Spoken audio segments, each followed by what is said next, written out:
ज्ञानी, परम ज्ञानी। परम नाम भी द्वैत का है। जहां पर दो हैं वहीं एक परम है और है। अगर एक ही डॉक्टर है तो क्या परम और क्या नीचे की अवस्था? जब परम बोल दिया जाता है तो इसका मतलब वो परम है और बाकी सब निम्न है। लेकिन ये भेद है, ये गुप्त भेद है। कैसे समझेंगे इसको? अगर हम किसी एक आदमी को परम मान के बैठ जाए कि एक परमात्मा है, तब ये नहीं समझ में आएगा तुम्हें। अच्छी तरह समझ लो, जीव शिव ये पद हैं, ये पद के नाम है, ये कोई आदमी के नाम नहीं है। ये पद है, जीव पद है, अवस्था है, जीव अवस्था, पीव अवस्था, शिव अवस्था, ये अवस्थाओं के नाम है। तुमने जीव से पीव होना है, यानी अपनी अवस्था को वहां तक लेके जाना है जहां ये पहले था। इसी को समझा रहे हैं। कई लोग सोचते हैं परमात्मा ने ये सृष्टि बनाई है, परमात्मा ने हमें और तुम्हें बना दिया। बताओ, परमात्मा को क्या जरूरत पड़ी है हमें और तुम्हें बनाने की? पहली बात तो परमात्मा अकर्ता है।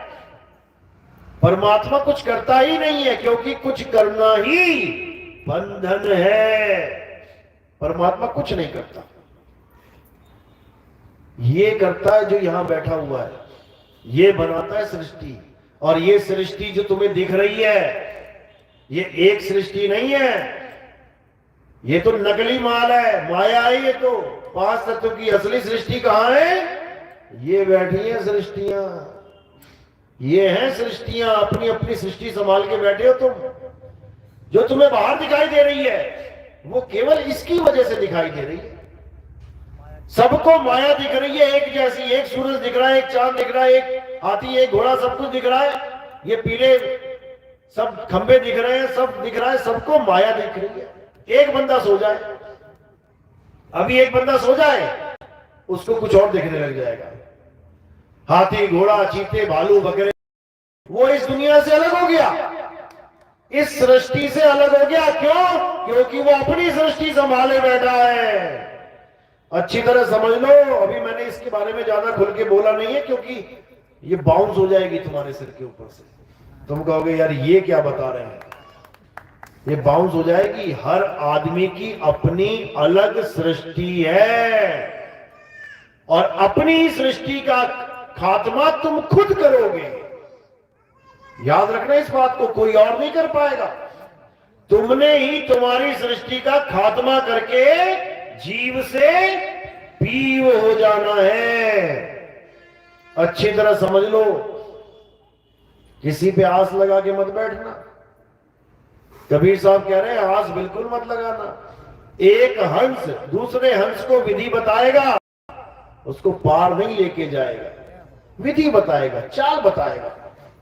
शब्द विहंगम चाल हमारी, और कहे कबीर सतगुरु दई तारी। चाबी दे देगा गुरु, ले चाबी ले ले, खोल ताले। अगर उसी ने खोलने होते तो चाबी क्यों देता? आता खोलता जाता सारे दरवाजे, और अब तक तो खोल ही देता।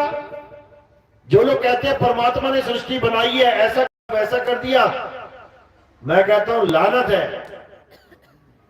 लानत है ऐसे विवेक पे जो इतना भी नहीं सोच पा रहा है कि ये दुनिया अच्छी है या बुरी है, ये दुनिया सुख का सागर है या दुख का सागर है, ये दुनिया परमात्मा जैसी है या मायावी है। पहले तो यही निर्णय कर लो, पहले तो यही निर्णय कर लो। इस सृष्टि को बोला क्या लोगों ने, संतों ने क्या बोला? अरे ये माया का संसार है, मायावी संसार है। तो परमात्मा अगर एक है तो वहां से माया कैसे निकल आई? क्योंकि परमात्मा तो सत्य है, वहां से माया कैसे निकल आई? सोने से सोना ही निकलेगा, पानी से पानी निकलेगा, ये भी है। ये तब समझ में आएगा जब आपको अनुभव हो जाएगा, तब आपको समझ में आएगा कि ये माया कहां से आ रही है। नी अक्षर अक्षर भया। अब कई कहते हैं नी अक्षर अक्षर कैसे हो गया? तुम सारा जन्म लगा दोगे तब भी तुम्हारी समझ में नहीं आएगा, क्योंकि ये अनुभव ज्ञान है, ये अनुभव ज्ञान है, ये कहानी किस्सों का ज्ञान नहीं है। कि 12वें पंथ के महात्मा आए और अनुराग सागर की कहानियां सुना सुना के गुरु बन बैठे।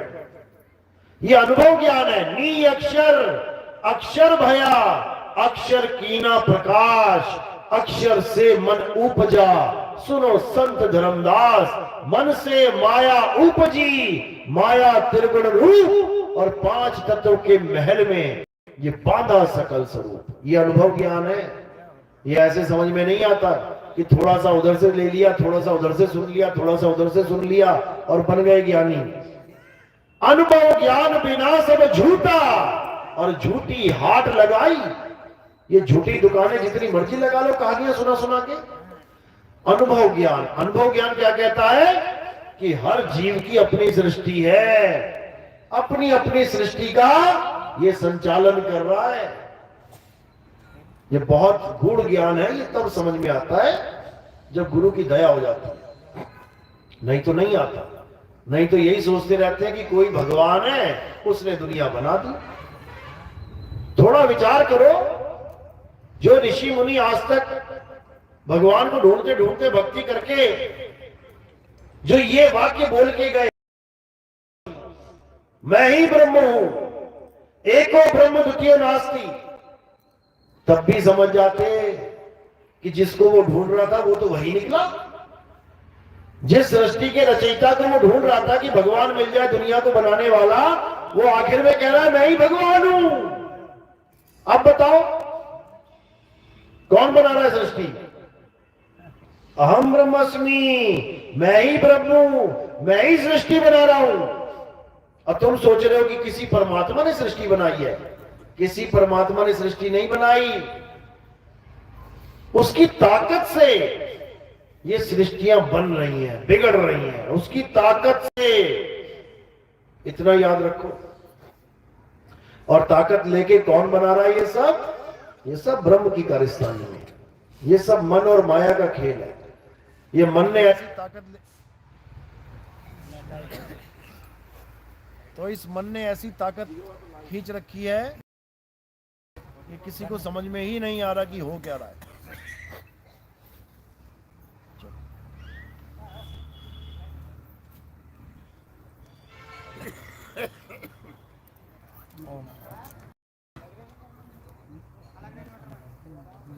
इन्वर्टर लगा नीचे की वर्दी बन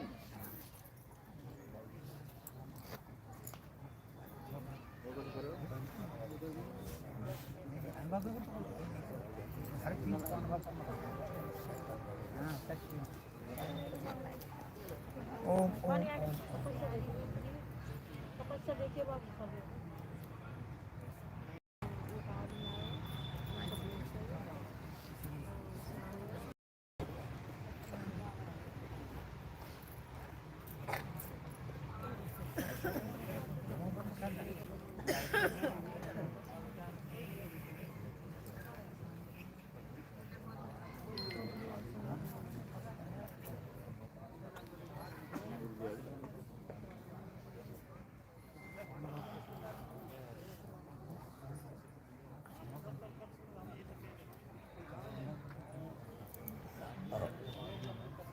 सतनाम साई बंदी। कल शाम का प्रोग्राम रखा गया है मथुरा का। शाम 6-7 बजे से प्रोग्राम है मथुरा में। तो मथुरा के आसपास रहते हैं, मिल सकते, लेना चाहते हैं मिल सकते हैं। सतनाम साई।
साहिबन की सत्ताव। तो सारा खेल ये माया का है, परमात्मा ने ये संसार नहीं बनाया, इस गलतफहमी में मत रहना। बड़े बड़े साधु सिद्ध त्रिदेव आदि सब यही खोज करते रहे कि संसार बना किसने दिया है, और ढूंढ नहीं पाए, क्योंकि वो अलग है, अलग निरंजन है। ये तो कबीर साहब ने आके हमें बताया, कहानी के माध्यम से बताया, ज्ञान के माध्यम से बताया कि भाई जिस संसार को तुम परमात्मा का संसार माने बैठे हो, ये परमात्मा की नगरी नहीं है, संसार नहीं है, ये माया की नगरी है, और इसका नाम मृत्यु लोक है। अगर परमात्मा ने इसका नाम रखा होता, परमात्मा ने सृष्टि बनाई होती, तो इसका नाम क्या होता पता है? सतलोक, सचखंड, अमरलोक। बताओ, अमरलोक है क्या ये? तुम्हारी हालत खराब करने के लिए बना ये लोक।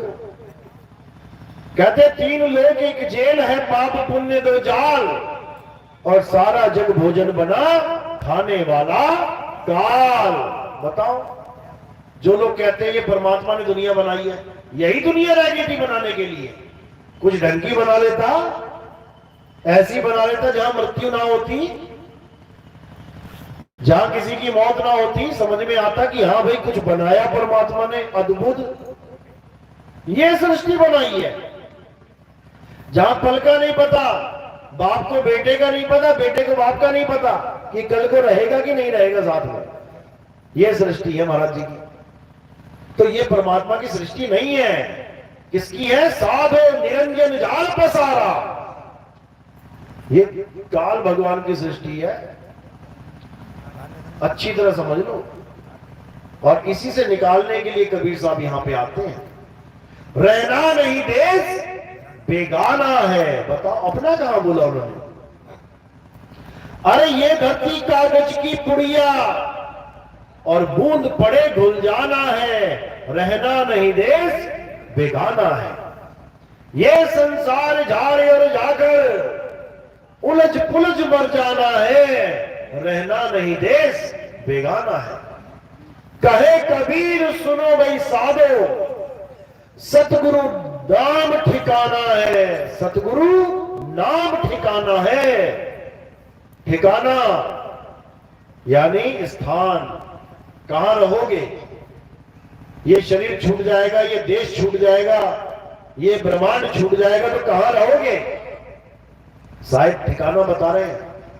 कहे कबीर सुनो भाई साधो, सतगुरु नाम ठिकाना है। जो नाम तुम्हें तुम्हारा गुरु देगा, वो नाम ही ठिकाना है।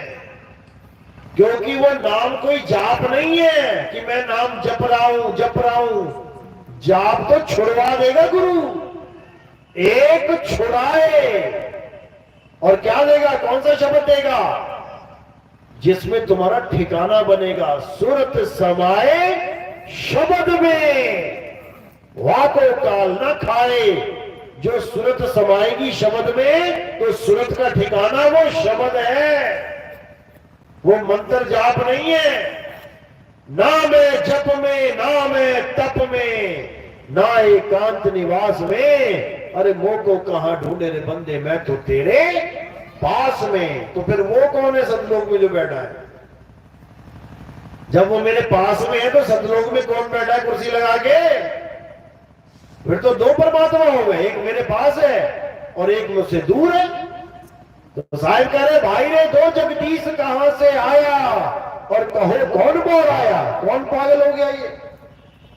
साहिब ने ठिकाना कहां बताया उसका? परमात्मा का ठिकाना कहां है? हमारे बिल्कुल पास में, लेकिन अज्ञानता के कारण वो बहुत दूर है। ज्ञानी पुरुष मिल जाए तो वो बहुत पास हो जाता है। साहिब का घर दूर है जैसे पेड़ खजूर, और ज्ञानी जन के पास में अज्ञानी से दूर। किसी ने खजूर का पेड़ लगा लिया अपने घर में, अपने आंगन में, बढ़ता बढ़ता बढ़ता बढ़ता चला गया 100, 150, 200 फुट, अब जब खजूर पके तो चिड़िया लेके चली जाए, वो बेचारा खा ना पाए, क्यों? चढ़ना ही नहीं आता। कौन चढ़े खजूर पे? एक खजूर खाने के लिए 100 फुट 200 फुट चढ़ के पता लगा गिर गया तो मर गया। एक खजूर के लिए कौन मौत स्वीकार करे?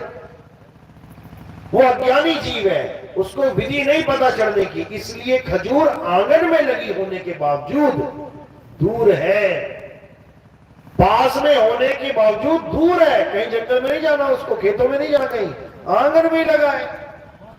और जो ज्ञानी है, जिसको चढ़ना आता है, उसके लिए वो दूर होती हुई भी पास है। इसी को बोला ज्ञानी जन के पास में, अज्ञानी से दूर। तो अज्ञान तब खत्म होगा जब आपके जीवन में कोई आत्मज्ञानी हुआ है। पहले तो वो सारे पाखंडवाद को दूर कर देगा।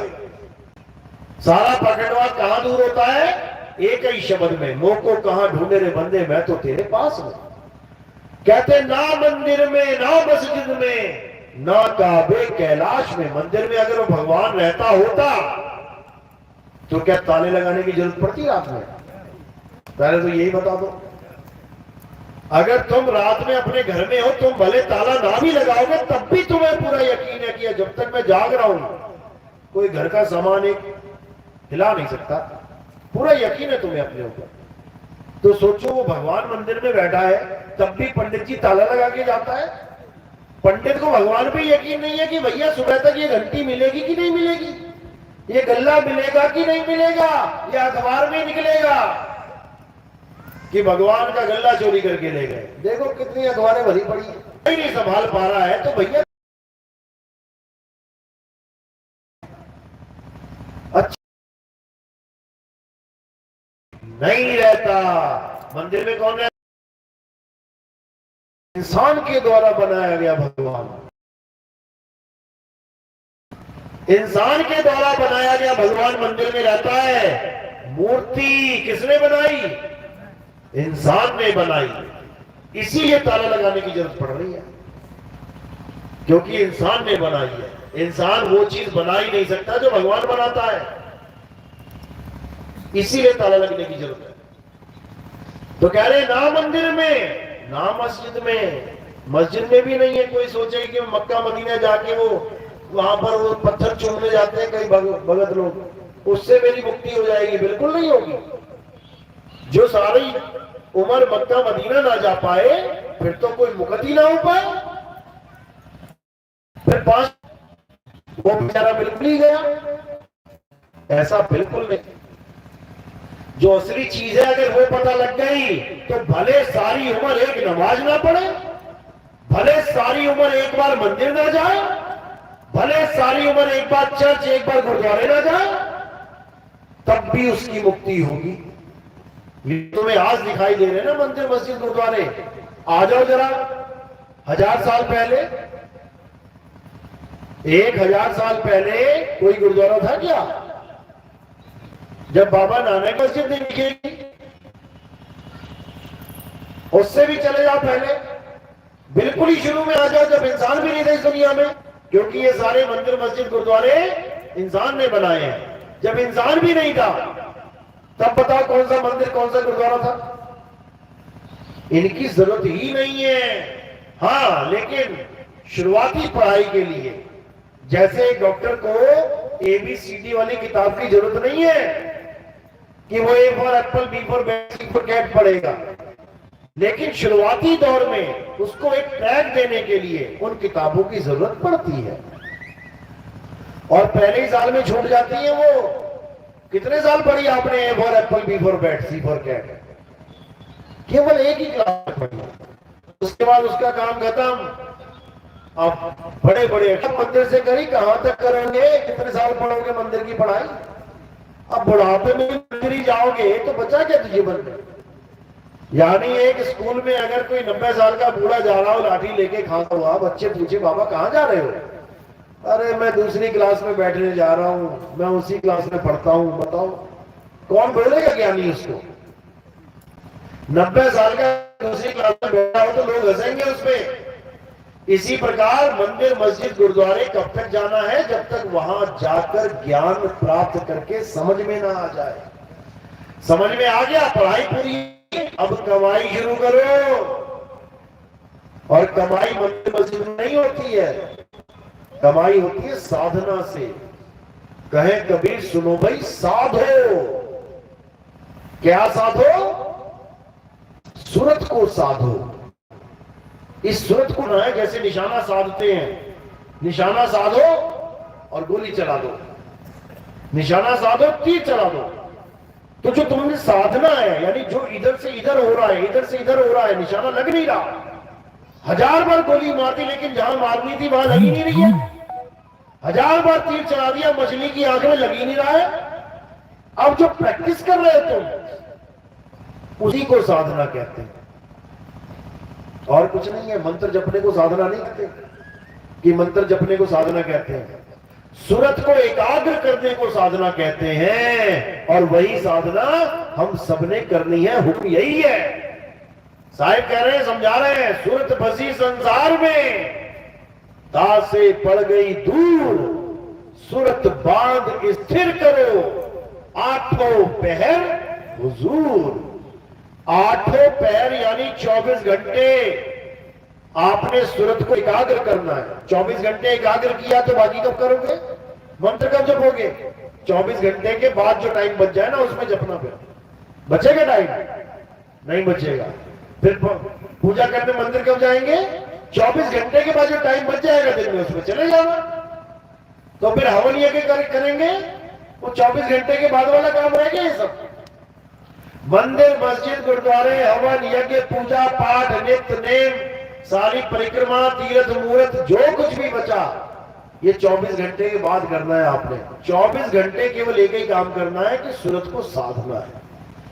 और साधना कहां है? जब वेदी गुरु पूरा भेद समझा देता है, हर चीज क्लियर करके समझा देता है, तो जो वो सार वस्तु लखाता है, क्योंकि एक छुड़ाए, ये सब तो छुड़वा दिया, और एक लखाए, उस शब्द का लखाव करा दिया, तब प्राणी निज घर को जाए।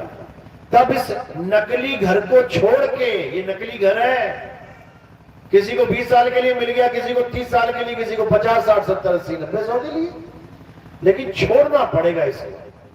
अब इस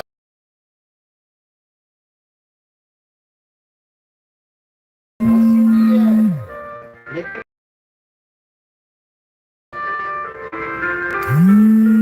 40 मिनट लगातार बैठो, 40 मिनट के बाद एकाग्र होना शुरू हो जाएगी, अगर तुम सही से कर रहे हो तो। अगर तुम्हारे विचार सत्संग से जुड़े हैं तो। अब विचार कहीं और ही है तो फिर वही चलेगा 40 घंटे की। यानी अगर तुम्हारे अंदर लगन है और मन तुम्हें भटका रहा है तो 40 मिनट से ज्यादा नहीं भटका पाएगा। इसी साधनाओं में चालीसा नाम जुड़ गया, हनुमान चालीसा, शिव चालीसा, दुर्गा चालीसा, ये भक्तों के विचार हैं। ये साधना का टाइम है। 40 मिनट तक वो साधना करते हैं। मन दौड़ता है तब रुकना शुरू करता है। किसी का त्रिकुटी में रुक जाता है, किसी का नाभि में रुक जाता है, कोई श्वासों में रोक लेता है। रोकते भी गलत जगह, करे तो करे भी क्या बेचारा, क्योंकि वेदी गुरु नहीं मिला। अब जब वेदी गुरु मिल गया तो कहते हैं नहीं प्राण में, नहीं पिंड में, अरे ना ब्रह्मांड आकाश में, वो को कहां ढूंढे रे बंदे, मैं तो तेरे पास में, ना मैं त्रिकुटी की तलाश में। कहे कबीर सुनो भाई साधो, मैं तो हूं विश्वास में। जब भेद समझ में आ गया, सारी कहानी समझ में आ गई, उसके बाद केवल विश्वास, अटल विश्वास और भक्ति स्टार्ट। बस अब दुनिया क्या कर रही है, क्या कहने पूछ लिया, भैया दिल्ली कौन सा रोड जाता है? उसने कहा ये 4 रास्ते हैं, 3 नहीं जाते, ये जाता है। अब तुम चले दिल्ली की तरफ तो वहां झगड़ा हो गया किसी का चौक पे, कोई गाली देने लग गया। सह लो, सह लेना, सहने से तुम और स्ट्रांग बनोगे। जो आदमी बुरे वक्त को सहता है कि मैंने बहुत स्ट्रगल किया, इतना बुरा वक्त आया, अंदर है शांत, किसी ने पत्थर मारा और आरती होगी, आरती के बाद जो भी प्रोग्राम है किया जाएगा। पहले कहाँ से नाम लिया था? माइक के हाथ में मोबाइल पे लिया था। मोबाइल पे। हमसे पहले कहाँ से लिया था? क्या होता है? सत्संग करता था पहले। अरे सत्संग ही करते थे? हाँ। अच्छा, किसके? भजनों में जाता था, निर्गुणी भजन। निर्गुणी भजन, चलो अच्छी बात है। हाँ। और निर्गुणी भजन में सारे संतों के वाणियां गाते थे। हाँ। कौन सा जिला है आपका? कोटा। कोटा। चलो बहुत अच्छी बात है। फिर हमारे सत्संग से कुछ समझ में आया कि सगुण निर्गुण क्या है? इसीलिए तो आया। चलो अच्छी बात है। कितने साल से थे आप? कितने साल से भजन कर रहे थे, निर्गुण भजन? मैं तो पता था। अच्छा, बचपन से लगे हुए हैं। बहुत बढ़िया। मेरे पिताजी ने बहुत कोशिश की मुझे मना करने माइक की। सही से बोल। हाँ पिताजी ने बहुत मुझे डांटा, पर वो प्रारब्ध थे मेरे जो रुके नहीं। हाँ। उसके बाद भाई साहब ने भी मना किया मुझे, अच्छा, पर वो नहीं रुका। बहुत बढ़िया। सत्संग लगी नहीं मेरे। सत्संग कोई मंडली बनाई थी या कहाँ पे करते थे सत्संग? नहीं, मैं तो रामायण पढ़ता था वैसे। घर पे ही? घर पे ही? नहीं, कहीं भी जाता था मैं। अच्छा, कहीं सत्संग हो रहा है वहां चले गए। हाँ। बहुत बढ़िया। पर कभी गुरु धारण नहीं किया? हाँ, अभी किया है मैंने। 2 साल पहले, 2-3 साल पहले किया। किनको किया? रामलाल जी सिया। अच्छा, रामलाल सियार, कलिंग कृष्ण कलिंग। हाँ। चलो कोई बात नहीं, अच्छी बात है। ठीक है, उनका मंत्र जो है ये वैसे तो सिद्ध मंत्र है, कलिंग कृष्ण कलिंग। हाँ। लेकिन इस मंत्र से भी मुक्ति नहीं मिलेगी, सिद्धियां मिलेंगी। हाँ। उनकी फोटो देखते रहो, फोटो खिंचवा के चले गए, फोटो देखते रहो। अब आंख वाला तो देख रहा है, अंधा कैसे देखेगा? सही बात है। ये तो इनका भला हो जो मुझे आपके चरणों में मिला, आपके चरणों से। इनका तो भला होगा ही होगा।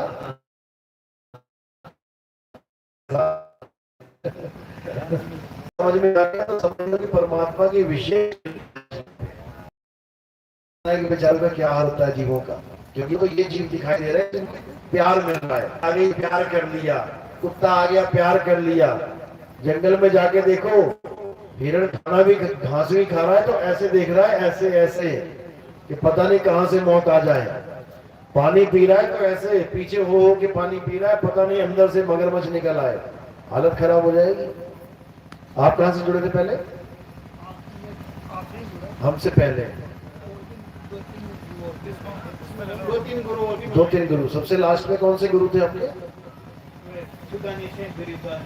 गरीबदास जी महाराज। बहुत बढ़िया, बहुत अच्छी बात है। देखो, गरीबदास जी महाराज ने कोई कमी तो छोड़ी नहीं। उन्होंने बोला 52 अक्षर लेख राम रंग हो रही हो, वो अक्षर यामे नाही राम रंग हो रही हो। कागज कलम कलेस राम रंग हो रही हो, वो रहा शेष का शेष राम रंग हो रही हो। वो बता के गए कि 52 अक्षरों के द्वारा दिए जाने वाले मंत्र पूर्ण नहीं है, लेकिन वही मंत्र दिए जा रहे हैं। समझ में आ गया?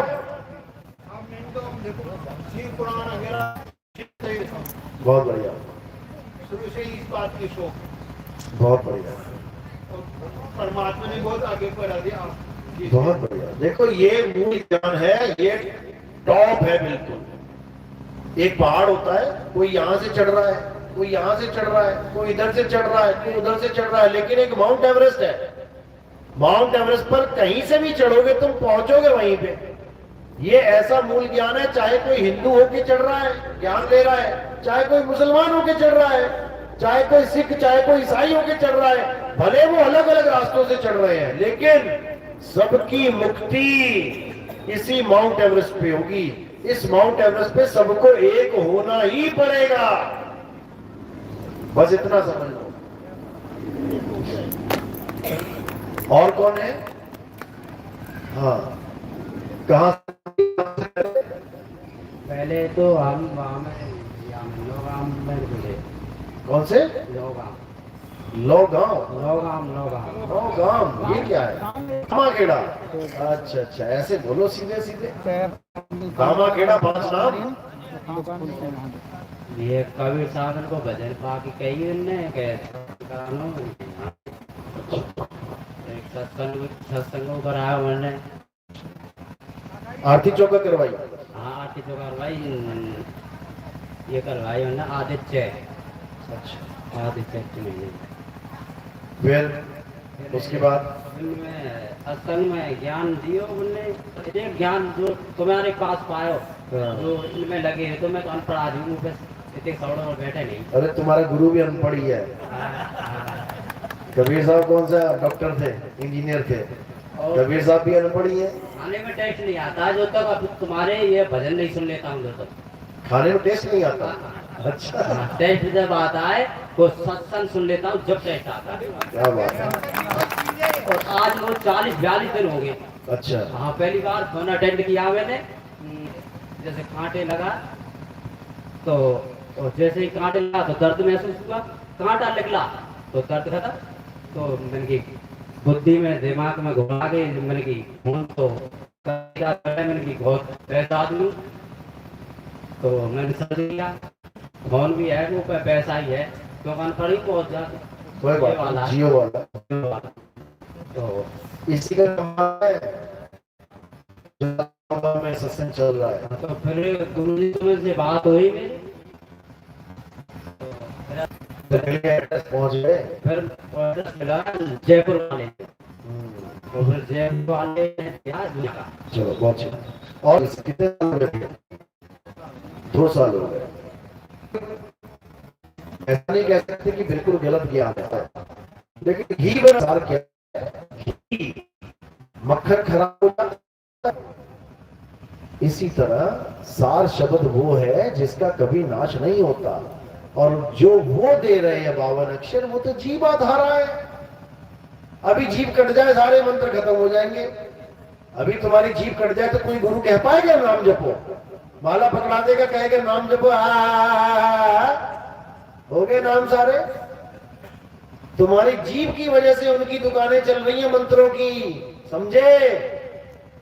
52 अक्षर जीव आधारा, आदि अक्षर जीव व्यासे न्यारा, वाही को सत सिमरण कहिए। ये असत सिमरण है जो ये लोग करवा रहे हैं, लेकिन इनको माया ने इतना जकड़ लिया है, इनकी आंखों पे माया का इतना पर्दा गिर गया कि इनको 84 नहीं दिखाई दे रही। इनको लग रहा है कि बस आश्रम बना लो, बड़े बड़े बड़े बड़े बड़े आश्रम, उससे क्या हो जाएगा? यहीं रह जाएंगे धरे के धरे सारे आश्रम, और तुम्हें उठा के 84 में डाल दिया जाएगा। आ जाएगा समझ में थोड़े दिनों में। और कौन है? कहां से जुड़े थे? किसी से भी नहीं जुड़े। बहुत अच्छी बात है। अच्छी बात क्यों है? सत्संग सुनते थे पहले लोगों के? अच्छा, हमारा ही सत्संग सुनना शुरू किया शुरू से, या उससे पहले कोई था? कबीर साहब के। हमारे सत्संग कब से शुरू किए? 4-5 महीने पहले। ठीक है, 4-5 महीने में कुछ तो समझ आया। हाँ, तो वही मैं पूछ रहा हूँ। अच्छी बात है, समझ में आना चाहिए। और कौन है? कोई और? कहां से जुड़े थे? हिंडौन में। अच्छा, पहले कोई गुरु धारण किया? कौन? रामपाल जी। अच्छी बात है। देखो, पवित्र ज्ञान में कोई कमी नहीं है। रामपाल जी महाराज का ज्ञान पवित्र ज्ञान में बहुत बढ़िया है। पूरा माइंड क्लियर कर देता है, हर चीज को समझा देता है। कुरान, वेद, पुराण सब में भले कैसे भी समझाया हो, लेकिन कबीर तक पहुंचा दिया जाता है आपको कि कबीर इज गॉड, कबीर भगवान है। जबकि कबीर साहब खुद कह रहे हैं, कबीर कबीर क्या करे तू खोज अपन शरीर, और 10 इंद्रियां बस में कर, तू आप है आप कबीर। कबीर साहब ये कह रहे हैं कि मुझे पुकारने से कुछ नहीं होगा। अरे मुख से कहे कबीर कबीर तो न कटे काल की पीर, नाम हमारा सब जग लेता। तो इंडिया में ही है, फिर दूसरे देशों में खत्म कहानी उसकी। लेकिन जो सब रम रहा है वो दूसरे देशों में भी रम रहा है। तुम पागल हो जाओगे समझा के, भैया जप ले। वो कहेगा मेरे ग्रंथ में लिखा, कहाँ लिखा है? कली नहीं, कुछ नहीं का बाइबल में लिखा है सोल इज इमॉर्टल, आत्मा कभी नहीं मरती। गीता में लिखा है आत्मा जन्मा है, नित्य है, शाश्वत है। कबीर वाणी में लिखा है कि जब लगना चीजोगे आत्म तब लगना मिली है परमात्मा। हर ग्रंथ में आत्मा का जिक्र है, उसी आत्मा को जानना है भाई। और जब उस आत्मा को जान लोगे तो तुम ही आत्मा हो जाओगे। जो अभी शरीर बने बैठे हो, मैं लड़का, मैं लड़की, मैं गोरा, मैं काला, मैं लंबा, तू छोटा, मैं पतला, तू मोटा। ये आत्मा के गुण नहीं है। मगर पवन जी महाराज ने मानने की जा सकते हो, निर्णय कर सकते हो, तुम सही से जा रहे हो, फिर कुछ पल्ले नहीं पड़ना। फिर तो बस दाना ढूंढोगे, चिड़िया बन गए, तुम बता भाई दाना कहाँ है। फिर दाना ढूंढने जाओगे, सत्य ढूंढने वाला काम खत्म हो जाएगा। सत्य केवल इस चोले में ढूंढा जा सकता है। और सत्य असत्य क्या है? हे अर्जुन, सत्य केवल आत्मा है, असत्य ये शरीर है। बस 2 ही लाइनों में सारा ज्ञान खत्म हो जाता है। शरीर असत्य है, यानी 5 तत्व असत्य है, आत्मा सत्य। 5 तत्वों की दुनिया असत्य है, आत्मदेव सत्य। बात खत्म हो गई। एक छुड़ाए दुनिया छुड़ाए, आत्मदेव लखाए। चलो अब धीरे धीरे करके आरती होगी तो खड़े हो जाएंगे। पहले बीच में रास्ता दे देंगे, बीच में बिल्कुल खाली रहेगा। पहले जेंट्स आ जाएंगे, जेंट्स आरती करेंगे, फिर बाद में लेडीज कर देंगे। चलो बोलिए सतगुरु बंदी छोड़ सतगुरु संत कबीर साहिब की सदा ही जय। ये बोल बंदी छोड़ कबीर साहिब की। महाराज जी के शीश पे 2 पत्ती फूलों की 2 पत्ती फूलों की शीश पे रखनी है और चरणों में सेवा रखनी है। इसी को ही ये खुला नहीं सही में चरणों में सेवा रखनी है। यथाशक्ति जो सहयोग